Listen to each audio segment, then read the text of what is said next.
الأجل مولا مولا. أعوذ بالله السميع العليم من الشيطان اللعين الرجيم. بسم الله الرحمن الرحيم. الحمد لله رب العالمين بارئ الخلائق أجمعين باعث الأنبياء والمرسلين والصلاة والسلام والتحية والإكرام على أشرف النبيين وسيد المرسلين وخاتم النبيين شفيع المذنبين حبيب قلوب الصادقين سيدنا ونبينا أبي القاسم محمد وعلى آله الطيبين الطاهرين المعصومين المظلومين الذين أذهب الله عنهم الرجس وطهرهم تطهيرا سيما على بقية الله في العالمين وخاتم أئمة المعصومين الكهف الحسين وغياث المستغيثين ملجأ الهاربين وعصمة المعتصمين أرواحنا وأرواح العالمين لتراه بمقدمه فداء عجل الله تعالى فرجه الشريف واللعنة الدائمة الباقية على أعدائهم وقتلتهم وغاصب حقوقهم أجمعين. أما بعد فقد قال رسول الله صلى الله عليه وآله وسلم إنما بعثت لأتمم مكارم الأخلاق. صلوات بجبر محمد وآل محمد. اللهم صل علی محمد. عزیزان گرامی، ایام وفات حضرت رسول خدا صلی اللہ علیہ وآلہ وسلم ہیں، اور روز شہادت سبط اکبر حضرت امام حسین مجتبیٰ صلوات اللہ السلام علیہ، اور بعض روایتوں کے اعتبار سے روز شہادت حضرت امام علی ابن موسیٰ رضا صلوات اللہ السلام علیہ، اور اس کے کچھ دنوں کے بعد جناب محسن فرزند جناب زہرا سلام اللہ کے شہادت کے دن ہیں۔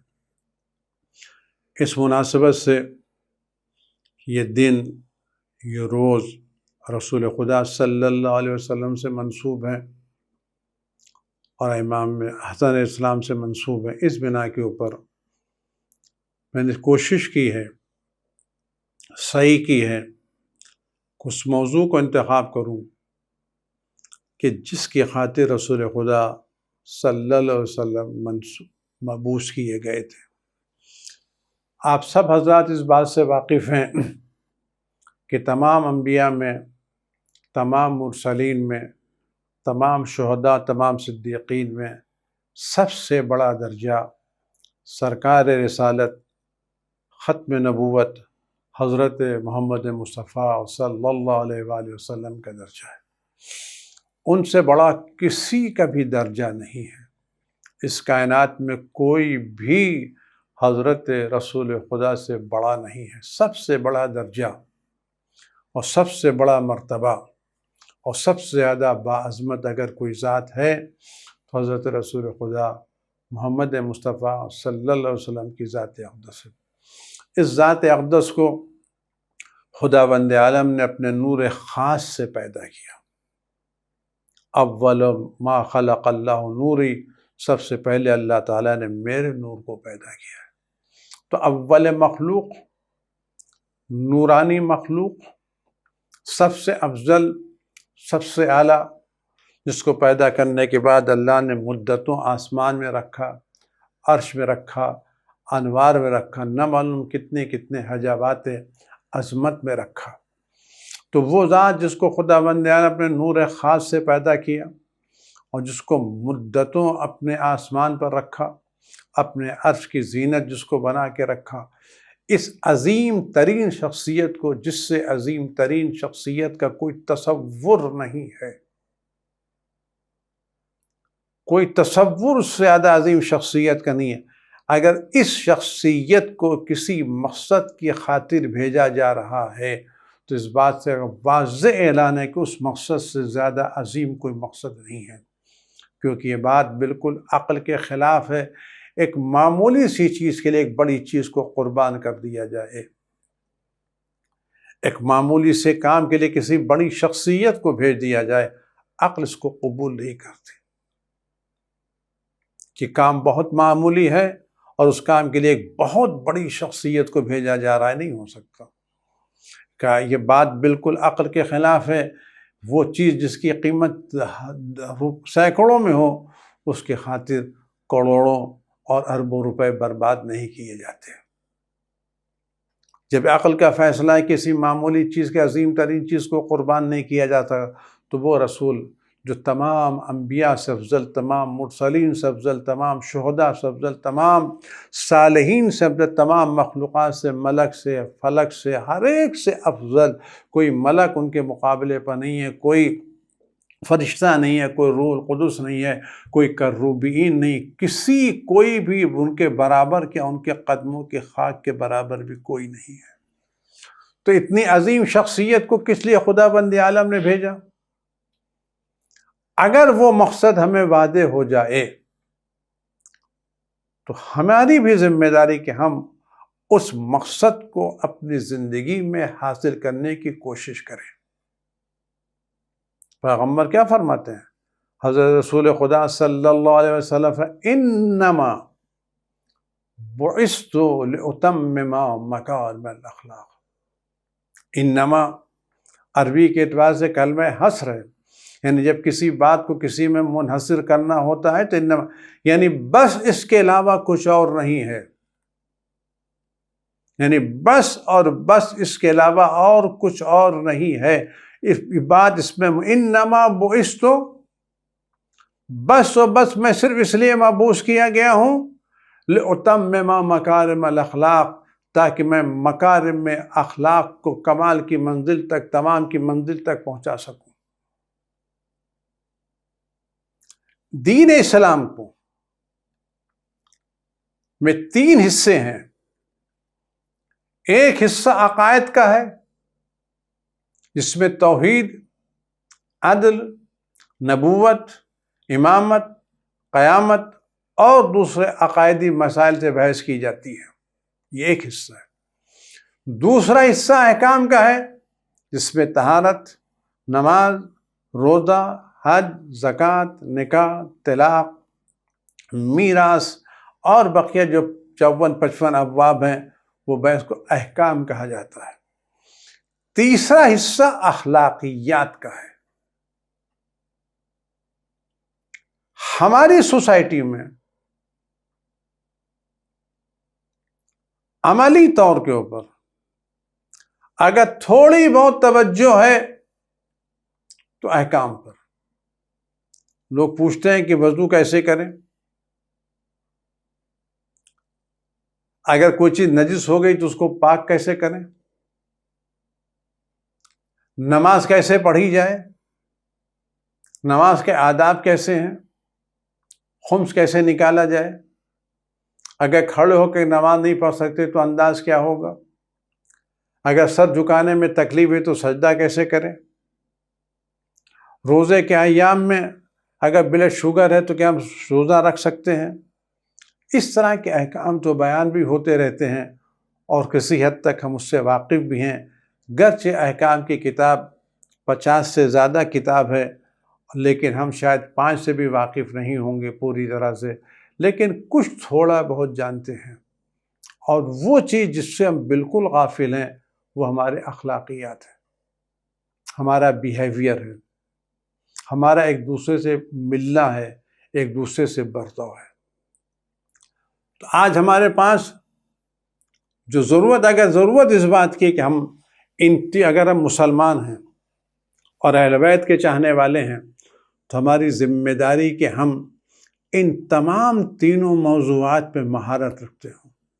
ہمارے عقائد وہ ہوں جو اہل بیت علیہ السلام کے عقائد ہیں، ہمارے احکام وہ ہوں جو اہل بیت علیہ السلام کے احکام ہیں، ہمارے اخلاق وہ ہوں جو اہل بیت علیہ السلام کے اخلاق ہیں۔ انما بعثت، میں صرف اس لیے بھیجا گیا ہوں تاکہ تمہارے اخلاقیات کو مکمل کر دوں، اس کو تمام کر دوں، کمال کی منزل تک پہنچا دوں۔ آج ہماری سوسائٹی میں، ہمارے گھروں میں، فیملی میں جو جھگڑے ہیں، جو اختلافات ہیں، جو مسائل ہیں، جو ایک دوسرے پر تہمتیں ہیں، الزامات ہیں، ہنگامے ہیں، آیا یہ ہنگامے اس بنا پر ہیں کہ ہمیں نماز پڑھنی نہیں آتی؟ اس بنا پر ہے کہ ہمیں روزہ رکھنا نہیں آتا؟ اس بنا پر ہے کہ ہم خمس کے پابند نہیں ہیں؟ اس بنا پر ہے کہ ہم توحید کو نہیں مانتے؟ اس بنا پر ہے کہ ہم نبوت کا عقیدہ نہیں رکھتے؟ نہیں، ہم خدا کی وحدانیت کے قائل ہیں، رسول خدا کی نبوت کے قائل، ان کو آخر نبی جانتے ہیں، اہل بیت علیہ السلام کی امامت کے قائل ہیں، قیامت پر یقین رکھتے ہیں، نماز جماعت کے ساتھ ادا کرتے ہیں، رمضان میں روزے پابندی کے ساتھ رکھتے ہیں، سال بھر میں خمس بھی ادا کرتے ہیں، پھر بھی ہمارے گھر میں جھگڑے کیوں ہیں؟ پھر سوسائٹی میں مسائل کیوں ہیں؟ پھر ایک دوسرے کے خلاف تہمتیں کیوں ہیں؟ پھر ایک دوسرے کے خلاف الزامات کیوں ہیں؟ پھر کیوں طلاق کی شرح بڑھتی چلی جا رہی ہے؟ کیوں فیملی جھگڑے بڑھتے چلے جا رہے ہیں؟ کیا یہ فیملی جھگڑے اس بنا پر ہیں کہ ہمارے پاس پیسے نہیں ہیں؟ کیا سارے جھگڑے پیسے نہ ہونے کی بنا پر ہیں؟ چھوٹا مکان اس لیے جھگڑے ہو رہے ہیں تو اگر چھوٹے مکان جھگڑے کا سبب ہے تو وہاں جھگڑے نہیں ہونا چاہیے کہ وہاں بڑا مکان ہے۔ اگر غربت کی بنا پر جھگڑے ہو رہے ہیں تو وہاں نہیں ہونا چاہیے جہاں پر پیسے موجود ہیں۔ اگر دنیاوی تعلیم کی بنا پر جھگڑے ہو رہے ہیں، ان کے پاس تعلیم نہیں ہے، تو وہاں جھگڑے نہیں ہونا چاہیے جن کے پاس تعلیم ہے، جو گریجویٹ ہیں، پوسٹ گریجویٹ ہیں، ڈاکٹریٹس ہیں، اسپیشلسٹ ہیں، اسکل رکھتے ہیں، لیکن سب جگہ جھگڑے ہو رہے ہیں۔ طلاق بڑی سوسائٹی میں بھی ہو رہا ہے، پڑھے لکھوں کے بھی ہو رہا ہے، سرمایہ داروں کے بھی ہو رہا ہے، غریبوں کے بھی اب ہو رہا ہے، بڑے بڑے فلیٹ میں بھی ہو رہا ہے، بڑی بڑی بلڈنگوں میں بھی ہو رہا ہے، اور جھوپڑ پٹیوں میں بھی ہو رہا ہے۔ جس کا مطلب ہے یہ فیملی مسائل، یہ روزمرہ کے جھگڑے، یہ روزمرہ کی چیزیں، ان کا تعلق پیسے سے نہیں ہے، ان کا تعلق دنیاوی ایجوکیشن سے نہیں ہے، ان کا تعلق غربت سے نہیں ہے، ان کا تعلق بد اخلاقی سے ہے۔ اگر ہم کو یہ احساس ہو جائے کہ اخلاق کی کتنی زیادہ اہمیت ہے تو انسان اپنے کو سنوارنے کی کوشش کرے گا۔ میں بات آپ سے عرض کروں،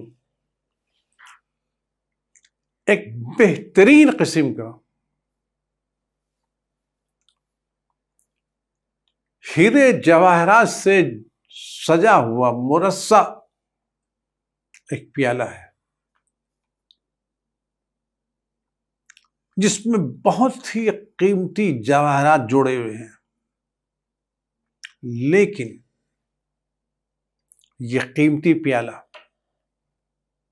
یہ قیمتی ظرف جس پر انمول موتی لگے ہوئے ہیں، بے قیمت جواہرات لگے ہوئے ہیں،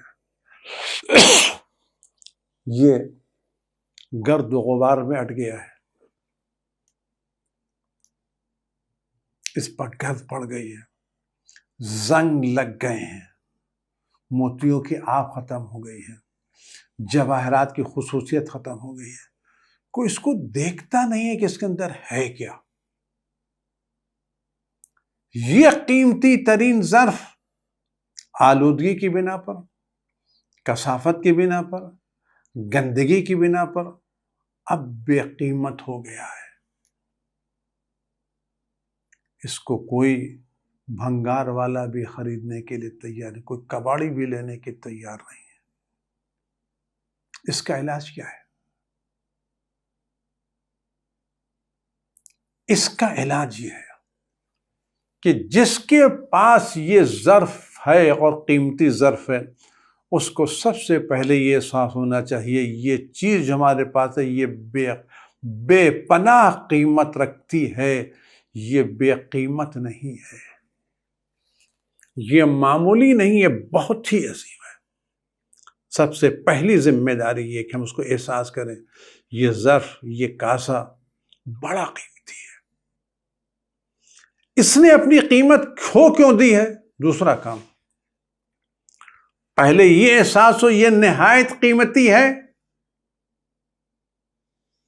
اور واقعی اس کی قیمت نہیں لگائی جا سکتی ہے. پھر یہ احساس ہو اس کی قیمت کیوں کم ہو گئی. یہ اربوں خربوں میں بکنے والا آج اس کو کوئی کوڑیوں کے دام میں کیوں نہیں خرید رہا ہے. ہم کیا کریں اس کی قیمت پھر واپس آ جائے،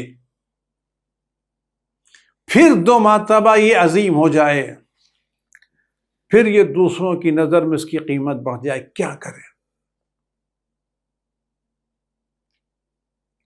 صاف ہے مطلب اس پر جو گرد و غبار لگ گئی ہے، جو کثافتیں لگ گئی ہیں، جو گندگی لگ گئی ہے، اس گندگی کو صاف کریں. لیکن احتیاط کے ساتھ کوئی موتی ٹوٹنے نہ پائے، کوئی جواہر گرنے نہ پائے. احتیاط سے، نرمی سے، دھیرے دھیرے اگر ہم اس قیمتی اعلیٰ ترین جواہر سے مرصع اس ظرف کو دھیرے دھیرے صاف کرتے رہیں، پاک کرتے رہیں، پاک کرتے رہیں، پاک کرتے رہیں، اور پھر اس کے جواہر کے وہ جواہرات سامنے آ جائیں، موتی کی آب و تاب آ جائے، ہیرے کی چمک آ جائے، سونے کی خصوصیت آ جائے. جیسے جیسے اس کی یہ کثافتیں دور ہوتی جائیں گی، موتی کی آب نکھرتی چلی جائے گی، جواہرات صاف ہوتے چلے جائیں گے، اتنا ہی اس ظرف کی قیمت بڑھتی چلی جائے گی. اس ظرف قیمتی کو کس نے بے قیمت کیا تھا؟ آلودگی نے، کثافت نے، گندگی نے. پھر 2 مرتبہ اس نے کس کو قیمتی بنا دیا؟ کثافتوں کے دور ہونے سے، گندگی کے دور ہونے سے. عزیزو، جتنا یہ کاسا، یہ ظرف قیمتی ہے، اس میں چاہے دنیا کے کتنے ہی قیمتی موتی لگے ہوں، اس میں چاہے کیوں نہ دنیا کا کوہ نور جڑا ہو، اس سے زیادہ قیمت ہے نفس انسانی کی. یہ ہمارا نفس، ہمارا دل، ہمارا ذہن، جس کا نفس، یہ نفس انسانی اس کاسے سے، اس زر سے، اس کوہ نور کے ہیرے کے ٹکڑے سے ہزاروں لاکھوں گنا زیادہ قیمتی ہے. امام موسیٰ کاظم فرماتے ہیں علیہ السلام، فرماتے ہیں کہ تمہارے نفس کی قیمت صرف جنت ہے، اس کو جنت کے علاوہ کسی اور چیز سے مت بیچنا.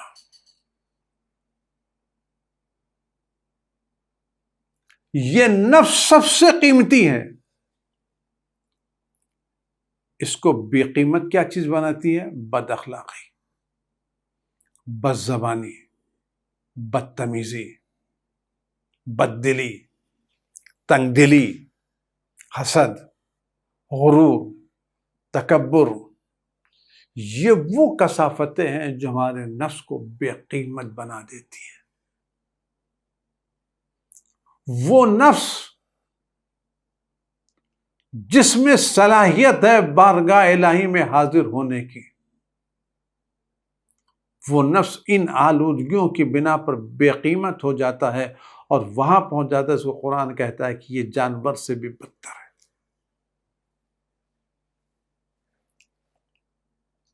قرآن کیا کہتا ہے؟ آپ قرآن اٹھا کے دیکھیں، قرآن کیا کہتا ہے؟ سورہ اعلیٰ میں، سورہ والشمس وضحاہا میں قرآن کیا کہتا ہے؟ 11 قسمیں کھانے کے بعد خدا فرماتا ہے قد افلح من زکاہا وقد خاب من دساہا. وہ کامیاب ہو گیا جس نے اپنے نفس کو پاک و پاکیزہ رکھا، اور وہ ہلاک ہو گیا جس میں اپنے نفس میں ملاوٹ کی. آپ غور کریں، یعنی وہ شخص جس نے اپنے نفس کو آلودگیوں سے پاک رکھا وہ کامیاب ہے. یہ آلودگی ظاہری نفس کی آلودگی، یہ ظاہری نجاست نہیں کہ آپ کو نجاست لگ گئی ہے آپ، یہ نفس کی نجاست، پہلی نجاست برے عقیدے، غلط عقائد، یہ نجاست ہے۔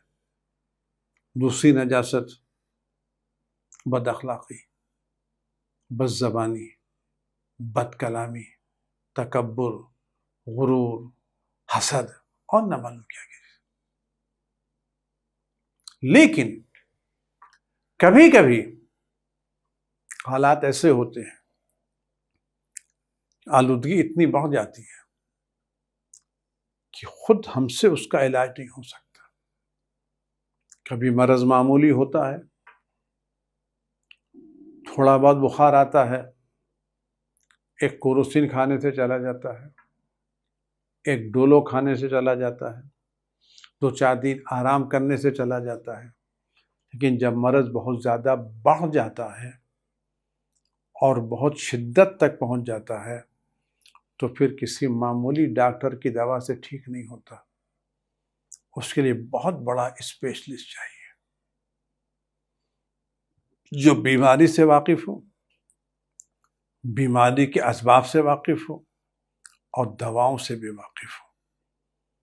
خداوند عالم نے انسان کو وہ عظیم نفس دیا جس کی قیمت رضا الہی، قربت خداوندی، جنت کے علاوہ کوئی چیز نہیں ہے۔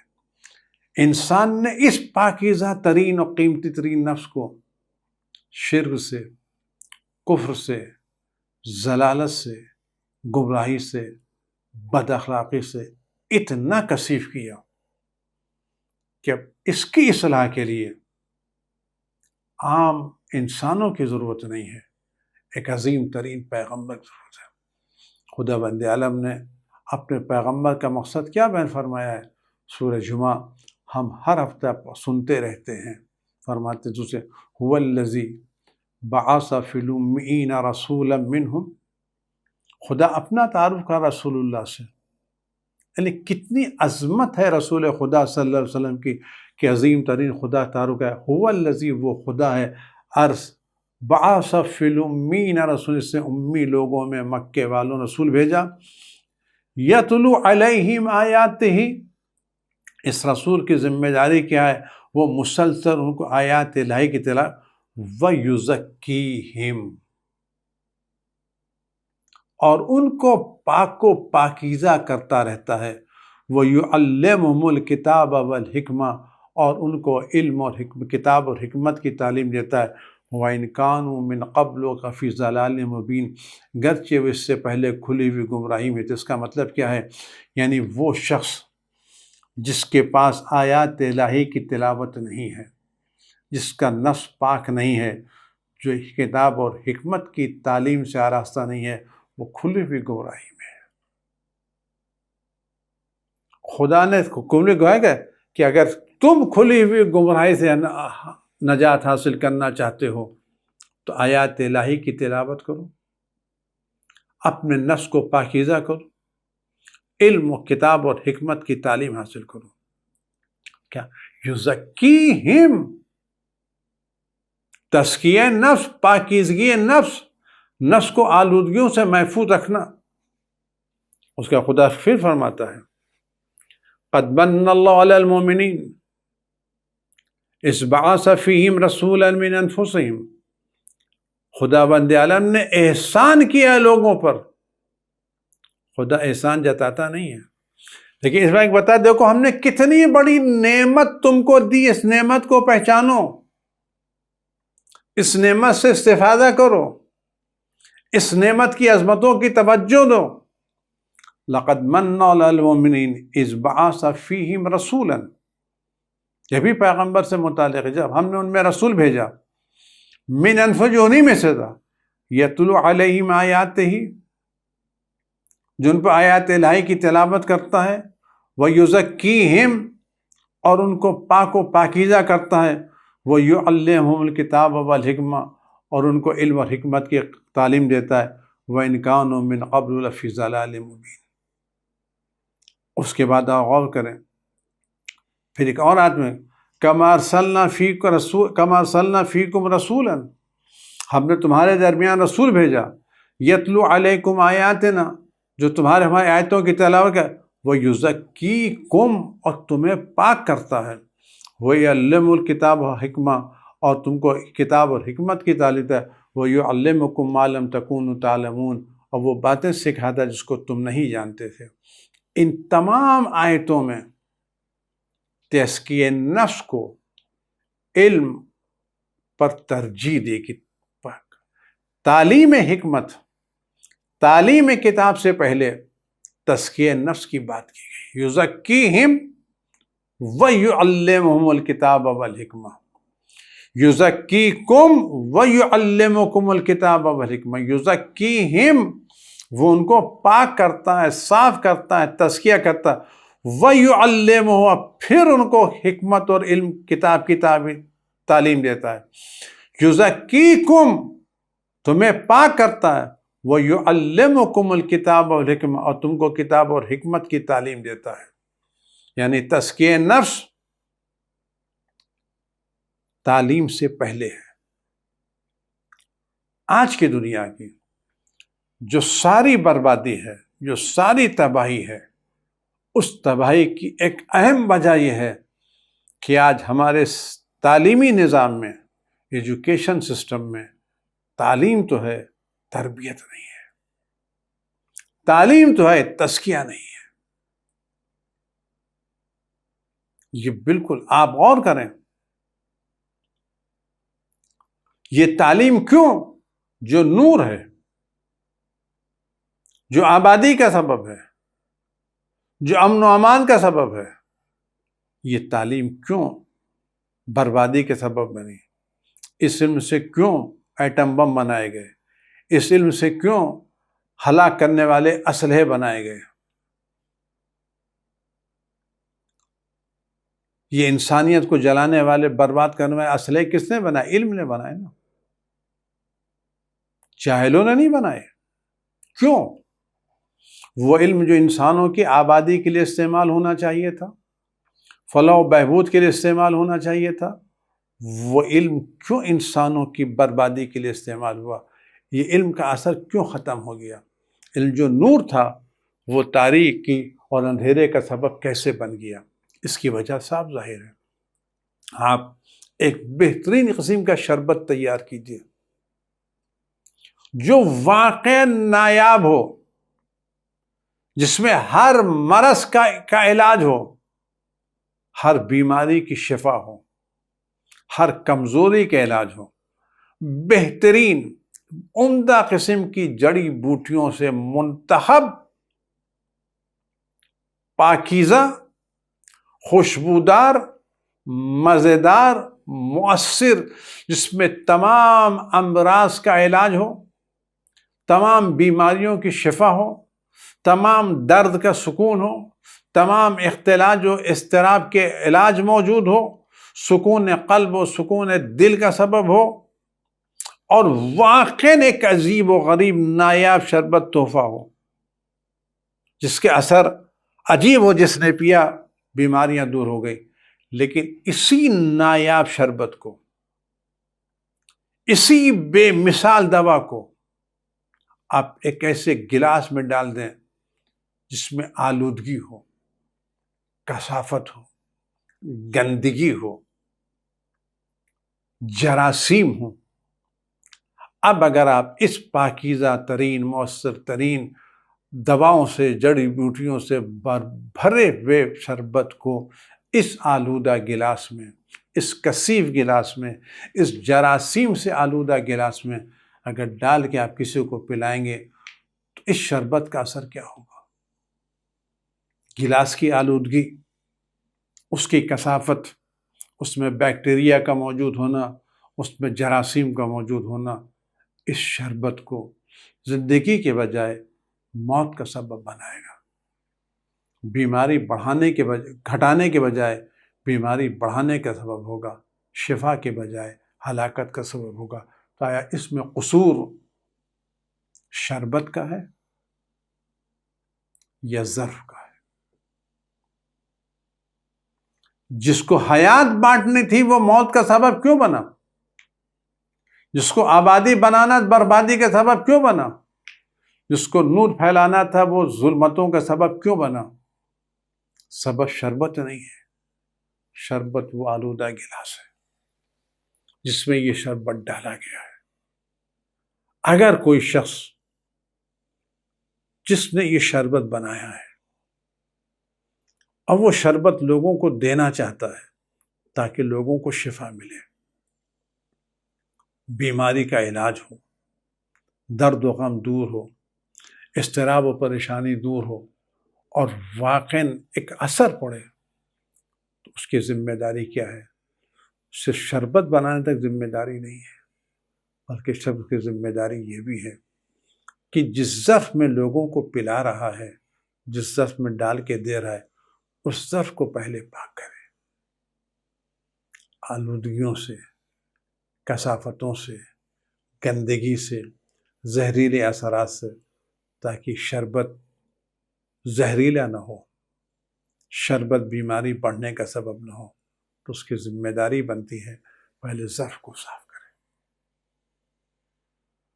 جراثیم کو نکالے، بیکٹیریاز کو نکالے، اسٹرلائز کرے۔ جب ہر طرح سے پاک ہو جائے تو اس میں ایک گھونٹ بھی اگر شربت ڈالے گا تو شفا ملے گی، درد سے راحت ملے گی۔ عزیزو، جتنا یہ شربت عظیم ہے اس سے زیادہ تعلیمات الہی میں انسان کے درد کا علاج موجود ہے۔ تعلیمات پروردگار میں ہر درد کا علاج موجود ہے، ہر بیماری کا علاج موجود ہے، ہر پریشانی کا علاج موجود ہے، لیکن اس کے لیے پاکیزہ نفس کا یزکیکم، وہ علم و حکمت کی تعلیم دینے سے پہلے تمہارے نفس کو پاک کرتا ہے، نفس کو صاف کرتا ہے، پھر حکمت اور کتاب کی تعلیم دیتا ہے۔ پیغمبر نے پہلے لوگوں کے غرور کو مٹایا۔ کیسے مٹایا؟ وہ لوگ جو سر اٹھا کے چلتے تھے ان کو نماز میں سر جھکا کر کے ان کے غرور کو مٹایا۔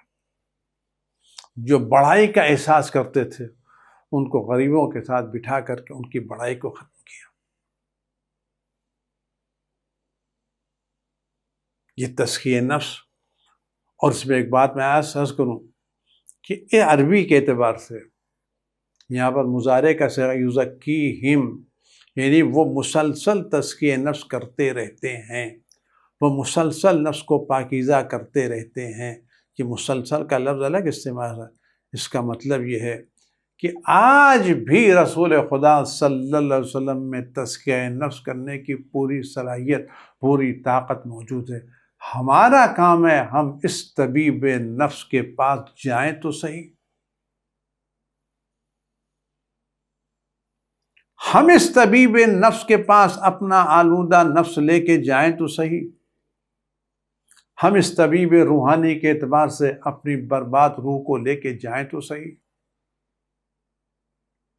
اور یہ وہ طبیب ہے، یہ وہ حکیم ہے کہ اگر ہم دل کی گہرائیوں سے اس حکیم اور طبیب کی طرف متوجہ ہو جائیں اور دل کی گہرائیوں سے ان سے اپنا علاج طلب کریں تو یہ ایسا طبیب ہے جو ہماری نیت کو دیکھ کر کے، ہمارے ارادے کو دیکھ کے، ہماری سنجیدگی کو دیکھ کر کے اگر وہ چاہے تو ایک نظر میں ہم کو بدل سکتے ہیں۔ جو دنیا کے ڈاکٹر ہیں کہ جب بخار آتا ہے تو کہتے ہیں آپ کو 1 ہفتے کا کورس کرنا پڑے گا، 1.5 مہینے آپ کی دوائیں چلیں گی، 6 مہینہ آپ کا علاج چلے گا، تب کہیں جا کے اس مرض سے شفا ملے گی۔ لیکن یہ طبیب ربانی، حکیم آسمانی، اللہ نے وہ تاثیر دی ہے کہ اگر ہم متوجہ، ایک اشارے سے انسان کی دنیا بدل سکتی ہے، ایک اشارے سے انسان پتھر سے ہیرا بن سکتا ہے۔ جنگ کا موقع ہے، ایک شخص جس کا دل دشمنی پیغمبر سے بھرا ہوا ہے، پیغمبر کو قتل کرنے کا موقع تلاش کر رہا ہے، اس کا بس نہیں چلتا کہاں پیغمبر بنے، کب ان کو شہید کر دے، قتل کر دے۔ جنگ کا موقع ہے، اصحاب میدان جنگ میں لگے ہوئے ہیں، پیغمبر اپنی جگہ کے اوپر اکیلے کھڑے ہوئے ہیں اور کوئی ان کے پاس موجود نہیں ہے۔ یہ شخص پیغمبر کو تنہا دیکھ کر کے اپنے پورے غصے کے ساتھ، پوری نفرت کے ساتھ، پوری عداوت کے ساتھ، پورے کینے کے ساتھ پیغمبر کے سامنے آتا ہے اور پوری طاقت سے تلوار اٹھا کے چاہتا ہے کہ پیغمبر کے سر پر مار دے اور اپنے دل کی بھڑاس نکال لے، عداوت کو پورا کر دے۔ پورا غصہ، آنکھیں لال، چہرہ سرخ، غصے سے بھرا ہوا، تلوار کھینچے کھڑا ہوا ہے۔ عنقریب ہے کہ وہ اپنے غصے کا عمل ہی کرے اور پیغمبر کے سر اقدس پر تلوار لگا دے۔ پورا وجود پیغمبر کی نفرت و عداوت سے بھرا ہوا، آنکھیں خون آلود، چہرہ سرخ، تلوار لیے کھڑا ہوا ہے۔ پیغمبر مڑے، اس کی طرف دیکھا، اس کو اس غصے کو پروان چڑھانے میں کتنا وقت لگا ہوگا، کتنا اس نے سوچا ہوگا، کتنا اس نے وقت لگایا ہوگا، کتنی مدت صرف کی ہوگی اس دل کو نفرت سے بھرنے کے لیے، عداوت سے بھرنے کے لیے۔ روایت ملتا ہے کہ پیغمبر اکرم صلی اللہ علیہ وسلم اس کی طرف مڑے، ہاتھ اس کو قریب بلایا اور قریب بلانے کے بعد اس کے دل پر اپنا دست مبارک رکھا۔ کس کے دل پر؟ بدترین دشمن کے دل پر، بدترین شخص کے دل کے اوپر، جس کا پورا وجود دشمنی پیغمبر سے بھرا ہوا تھا۔ اس نے بدترین، آلودہ، کثیف ترین انسان کے سینے پر دست مبارک رکھا۔ جیسے ہی پیغمبر اکرم صلی اللہ علیہ وسلم دست مبارک رکھا، اس نے تلوار نیچے کر لی، نزدیک آ گیا، پیغمبر کے گلے لگا۔ پیغمبر، میرا دل اب آپ کی محبت سے بھر گیا ہے، اگر آپ حکم دیں تو میں اس تلوار سے اپنے عزیز ترین لوگوں کو قتل کر دوں۔ جو شخص کل پیغمبر کو، تھوڑی دیر پہلے پیغمبر کو قتل کرنے آیا تھا، وہ ایک لمحے میں کیسا بدل گیا، یہ پتھر کیسا ہیرا ہو گیا، یہ مٹی کیسے سونے میں تبدیل ہو گئی، یہ پانی کا قطرہ کیسے موتی بن گیا۔ ایک دست مبارک پیغمبر کے اثر سے یہ تاثیر آج بھی ہمارے نبی حضرت محمد مصطفیٰ صلی اللہ علیہ وسلم کے پاس موجود ہے۔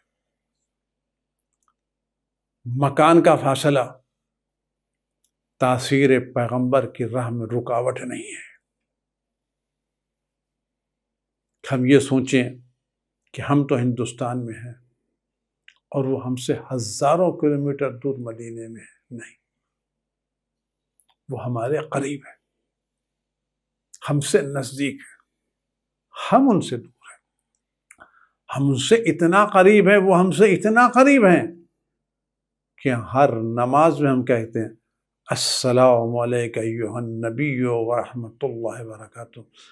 کاف عربی میں اس سے کہا جاتا ہے جو سامنے موجود ہو، جو سامنے موجود نہیں ہوتا اس کو حیث استعمال کرتے ہیں۔ اگر سامنے موجود تو کہتے ہیں علیک السلام، اگر سامنے موجود نہیں تو کہتے ہیں علیہ السلام۔ جو سامنے موجود ہوتا اس کو کہتے ہیں علیک السلام، جو سامنے موجود ہے اس کو کہتے ہیں علیہ السلام۔ ہم پیغمبر کو نماز میں علیہ السلام نہیں کہتے، السلام علیک، السلام علیک ایھا النبی۔ پیغمبر کو نبی کہہ کر کہتے ہیں اپنے سامنے تو جس پیغمبر کو ہم روزانہ اپنی نماز میں 5 وقتہ نماز میں 5 مرتبہ حاضر و ناظر جان کے سلام کرتے ہیں، تو جو پیغمبر ہم سے اتنا نزدیک ہو، کیا ہم اس پیغمبر سے اپنے نفس کی اصلاح کی گفتگو نہیں کر سکتے؟ ہم اس سے اپنے نفس کی پاکیزگی کی بات نہیں کر سکتے؟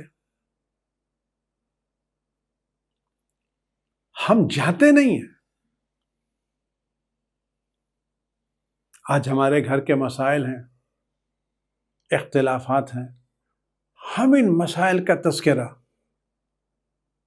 دوستوں سے کرتے ہیں، پڑوسیوں سے کرتے ہیں، محلے والوں سے کرتے ہیں۔ ہمارے گھر کے مسائل گھر سے نکل کے باہر پہنچ جاتے ہیں۔ بھائیوں کے جھگڑے، رشتہ داروں کے جھگڑے، ساس بہو کے جھگڑے، یہ ہمارے جھگڑے، ہمارے اختلافات، یہ سب بد اخلاقی کی بنا پر ہے، غیر تربیت نہ ہونے کی بنا پر ہے۔ ہم ان سارے مسائل کو لے کر کے دنیا میں سب کے پاس جاتے ہیں، کبھی ان سے روتے ہیں، کبھی ان سے گڑگڑاتے ہیں، کبھی وہاں دل کی بھڑاس نکالتے ہیں، کہیں وہاں دل کی بات، کبھی مجلسوں میں جا کر کے گھر کے مسائل کا تذکرہ کرتے ہیں، کہیں ہوٹلوں میں بیٹھ کے مسائل کا تذکرہ کرتے ہیں، سب جگہ مسائل کا تذکرہ کرتے ہیں۔ گھر کے حالات سے پریشان ہیں، کاروبار سے پریشان ہیں، لڑکوں سے پریشان ہیں، اولاد سے پریشان ہیں، لیکن ہم کبھی ان حالات سے گھبرا کر کے ہم کبھی اس طبیب کے پاس بھی جاتے ہیں جس کے پاس نفسوں کی اصلاح کا نسخہ موجود ہے۔ ہم نے کبھی ان مسائل میں رسول خدا صلی اللہ علیہ وسلم سے توسل کیا ہے؟ کہ ان مسائل کو حل کرنے کے لیے اس کی طرف رسول کے جس کو رسول اللہ نے جس کو اللہ نے نفس کی پاکیزگی کے لیے بھیجا تھا، یزکی، کس کو تزکیہ نفس کی عظیم ترین شخصیت کو؟ آپ یقین جانیں، اگر ہم اپنے فیملی مسائل میں، اپنے روزمرہ کے مسائل میں جس کا سرچشمہ ہماری بد اخلاقی ہے، بے تربیتی ہے، بد زبانی ہے، ہم اپنے اولاد کے، اپنے گھر والوں کی، اپنے بہو، اپنی داماد، اپنے رشتہ داروں کے، ہم ان کے دلوں کو نہیں بدل سکتے، ہم ان کے نفسوں کی اصلاح نہیں کر سکتے، لیکن اگر ہم ان اخلاقی بیماروں کو لے کر کے اس طبیب کے پاس جائیں جس کے پاس ہر طرح کی اخلاقی بیماری کا علاج موجود ہے، اور ہم اس طبیب سے گڑ گڑائیں، روئیں، فریاد کریں، متوجہ کریں اس کو اپنی طرف بارگاہ میں جائیں، اس کی توجہ حاصل کرنے کی کوشش کریں، اس کو واسطہ دیں، تو اگر ان کی ایک نظر کرم ہو جائے تو بدترین بد زبان بھی خوش بیان بن جائے، بدترین بد اخلاق بھی بہترین با اخلاق بن جائے۔ آج ہماری سوسائٹی کے مسائل اخلاقیات کے مسائل ہیں، عادات و تربیت کے مسائل ہیں۔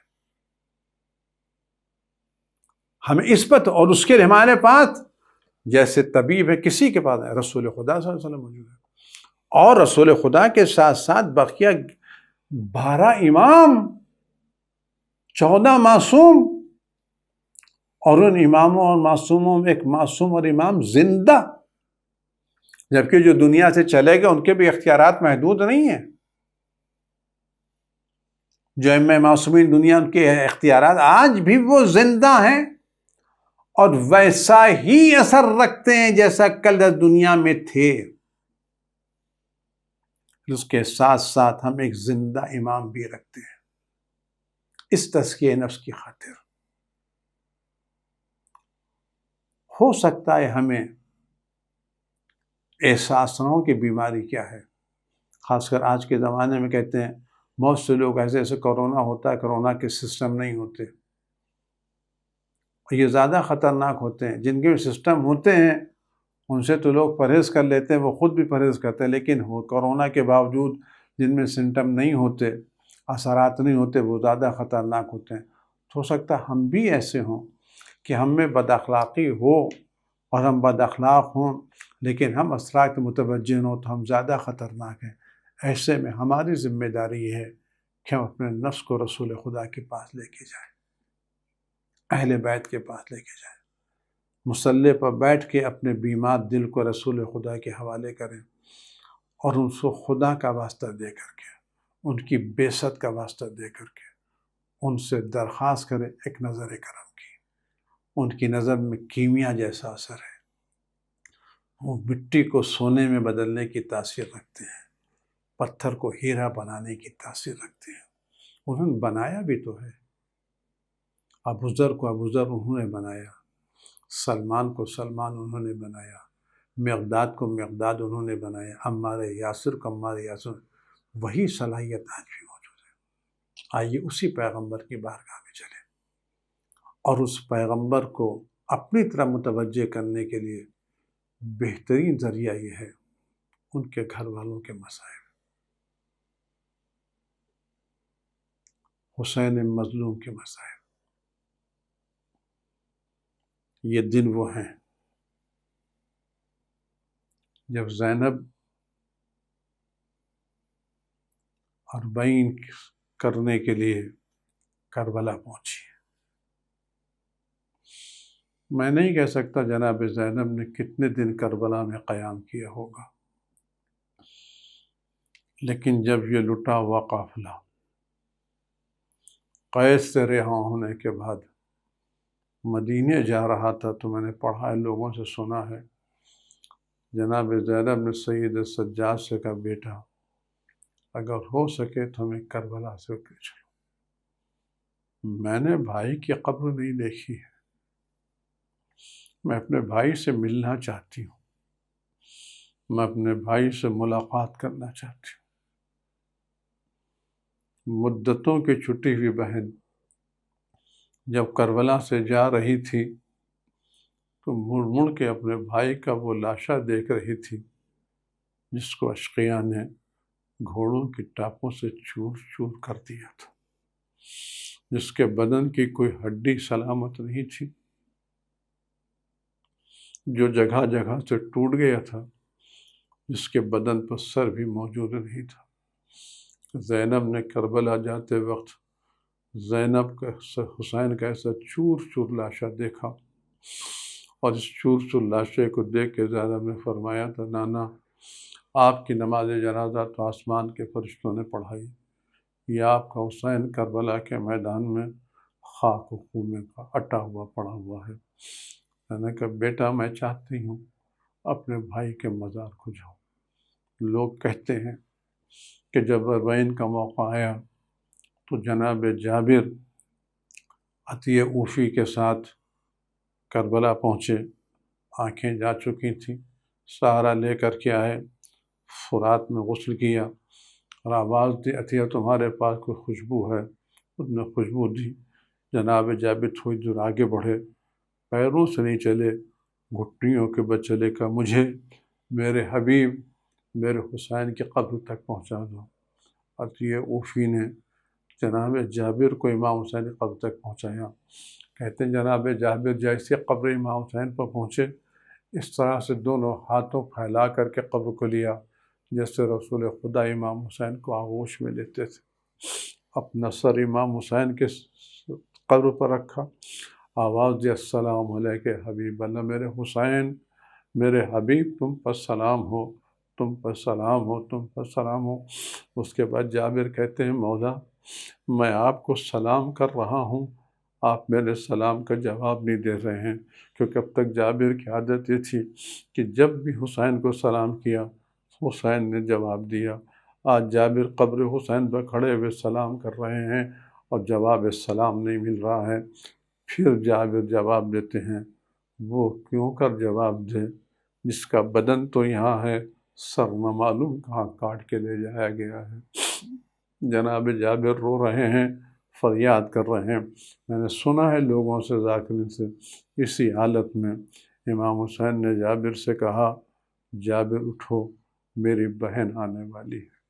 دیکھا کچھ قافلہ آ رہا ہے، میں نہیں کہہ سکتا جب یہ قافلہ نزدیک آیا ہوگا تو زینب کس طرح سے حسین کے قبر پر آئی ہوں گی، میں نہیں کہہ سکتا کیا دل کی کیفیت ہوئی، کیونکہ میں نہیں بیان کر سکتا کتنا زینب کے دل میں غم رہا ہوگا، کتنا درد رہا ہوگا، کتنی تکلیف رہی ہوگی۔ وہ سیلاب جو زینب نے اب تک روک کے رکھا تھا اور جی بھر کے زینب رو نہیں پائی تھی کہ میں روؤں گی تو سکینہ کو کون بہلائے گا، ام کلثوم کو دلاسا کون دے گا، رباب کا سہارا کون بنے گا، زینب اپنے غم کو ضبط کرتی رہی۔ لیکن میں نہیں کہہ سکتا جب کربلا پہنچی ہوں گی تو جب نہیں یہ غم کا بند ٹوٹ گیا ہو اور زینب نے اپنے بھائی کے لاش اپنے گرایا ہو، حسین زینب آ گئی تو اے میرے بھائی تمہاری بہن تم سے ملنے کے لیے آئی ہے، بھیا زینب تم سے ملنے کے لیے آئی ہے۔ نہ معلوم زینب نے کیسے حسین کو سلام کیا ہوگا اور قبر سے کیا جواب آیا ہوگا، میں نہیں کہہ سکتا، لیکن زینب نے قبر حسین بجا کے نہ معلوم کیا کہا ہوگا۔ اور اس کے بعد جب زینب اٹھ کر کے ابو الفضل عباس کے قبر پر گئی ہوگی تو عجب نہیں زینب نے آواز دی عباس جس زینب کو تم مدینے سے احترام کے لائے تھے، آج تو زینب کی حالت کیا ہوگی، عباس دیکھو میرے بازوؤں پر نیل کے نشانات پڑے ہیں۔ ویسے عالم الذین ظلموا ایام منقلب ینقلبون مسلسل۔ پروردگار امام اس کے ظہور میں تعجیل فرما، ہر آفت و بلا تما امام کی حفاظت فرما، ہر طرح کے رنج و غم و علم کو تجھے مقدس سے دور فرما۔ پروردگار اس مختصر سی عزاداری کو مجلس کو قبول فرما، اس بلا کو جلد تمام مومنین و مومنات سے دور فرما، جو بیمار ان کو شفاء کامل عنایت فرما، جو بیمار ہیں ان کو پوری بات سے پوری حفاظت فرما۔ وعجل اللہم فی فرج مولانا صاحب زمان صاحب۔ اللهم صل على محمد وآل محمد وعجل فرجهم